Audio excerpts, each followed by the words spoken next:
Sir পড়ছে তো sir মানে পড়ছে না ঢ্যামনা পোকার বাচ্চা সব। আর একটু চা দেবো স্যার? পড়ছে তো? বলতে পারছিস না 1+1 কত হয়? তুই এইটা পাচ্ছিস না?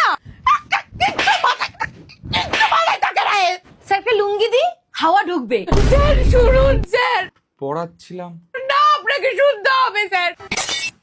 ও ঘুম থেকে ওঠে না, ব্রাশ করে না, একটা চাদর দি, একই জামা পরে 10 দিন ধরে বসে আছে, বলছি গন্ধ আসছে তাও ছাড়ছে না।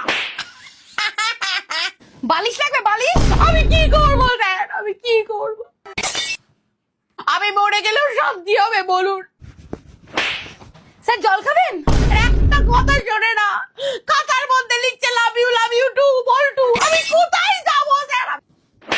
আমি কেন ওকে জন্ম দিলাম আমি বুঝতে পারছি না। গরম লাগলে স্নান করে নিতে পারেন, ওর জন্য আমার ভাব সর্বত চলে যাচ্ছে, আমি কোথায় যাব? স্যার আপনার অক্সিজেন। তুই স্যারের সামনে বল, কথা দে যে তুই পড়বি। না না আমি কিন্তু আর বাঁচবো না বাবু। স্যার কুসুমের মেয়ে কত পেয়েছে? ও 100 তে 100 পেয়েছে। রিয়া একটু খারাপ করেছে, 99 পেয়েছে। স্নেহা 97 পেয়েছে। রাহুল 95। যদু হ্যাঁ যদু ভালো করেছে, ও 100 তে 200 পেয়েছে। পাড়ায় থাকা যাবে না। চল রে, এই গাড়ি বার করো।